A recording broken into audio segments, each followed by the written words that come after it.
Sometimes when you're dating, you get so excited about dating that you don't see how you're coming across. The only thing you see is in the beginning, your partner is close to you, but then all of a sudden they start moving away. I have a list of ways you can kind of self-check or self monitor yourself. At times you are so excited about dating, but you're not seeing or you're totally blind to the fact that you're coming on too strong. The first one is you're always available. You text back right away. You respond right away. They post something on your social media, you're the first one to respond to it within minutes. Don't ever let any date disrupt your normal interest during the day. That's a turnoff, and it means you're coming on too strong. Number two, you overwhelm them with messages. You're thinking about them all the time. You're telling other people about them. So you're responding and you're messaging them all day. Too much of anything will drive the other person away. It's a law of average, and it absolutely happens when you're coming on too strong. Thirdly, you're carried away with future plans. You should not be asking them anything more than a month away in the very beginning. You shouldn't be planning your life around them, shouldn't be planning your trips or your adventures. You should have a good friend that you can do those things and continue to do those things with them. You're trying to put a label on it too soon. You ask them all the time, where do you see us? How do you see us? Am I your girlfriend? Am I your boyfriend? What do you think? Are we an item? Are we just friends? What are we? When you do that, you push the other person away because they're not thinking like that. And it seems to them like you're clingy or you're coming on too controlling. And it will so oftentimes scare them.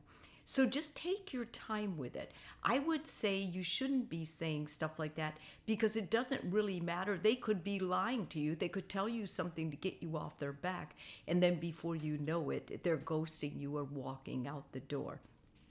Not giving them enough space. Remember the videos I have about the importance of space. Space allows the other person to miss you. It allows them to be within themselves. It allows them to think about things that are very important to them. You don't want to interrupt with that space. You want them to have that space. That actually helps them align with you. Not only that, it gives the relationship the tension it needs so that the relationship can breathe and thrive. When you are trying to squelch out their space, you're too clingy, you're too there, you're always monitoring them, you're always with them. It may seem like a good thing. You see that in romantic movies, but it's not. Space is essential for a healthy relationship. You're constantly questioning them. Where were you? What were you doing? What do you think about this? What do you think about, whatever? When you start asking those questions all the time, you're forcing your partner's response. Most people need time to kind of think about things inside. And if you're always questioning them and there's just a hint of maybe paranoia or suspicion, you're going to make them feel like their livelihood is connected with you. And if they're not there yet, or they're not thinking about you in that way yet, you will actually make them put up boundaries. They will start lying to you. They will start evading you. And if you see that in your relationship, it doesn't mean the relationship's over. It means you've got to pull back because you're in their space too much. You're basically trying too much to get what you want, to form a relationship. You're coming on too strong. You're bringing family and friends into your conversation.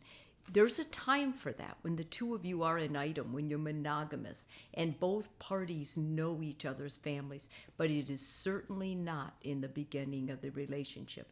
You're talking about the relationship too much.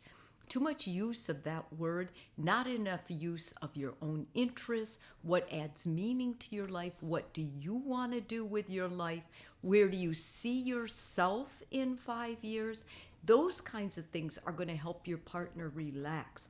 Like you have a plan, like you have an ambition for life, like you are separate from them. And you both should be separate whole people. You're not halves, you're not leaning on each other. You don't need each other to survive. When you start giving that intention, you are for sure coming on too strong. And lastly, you make things about sex. Nobody wants to be trapped into sex, and nobody wants to feel like they have to fill your quota or your need for sex. When you start doing that or playing those games with your partner or making it about sex, basically you're making the relationship more superficial.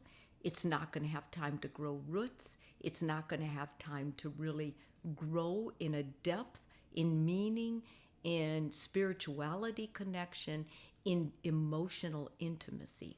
You want to back away from that. Sex can happen when it happens and when it's right, when the two of you really care about each other, when you're both monogamous.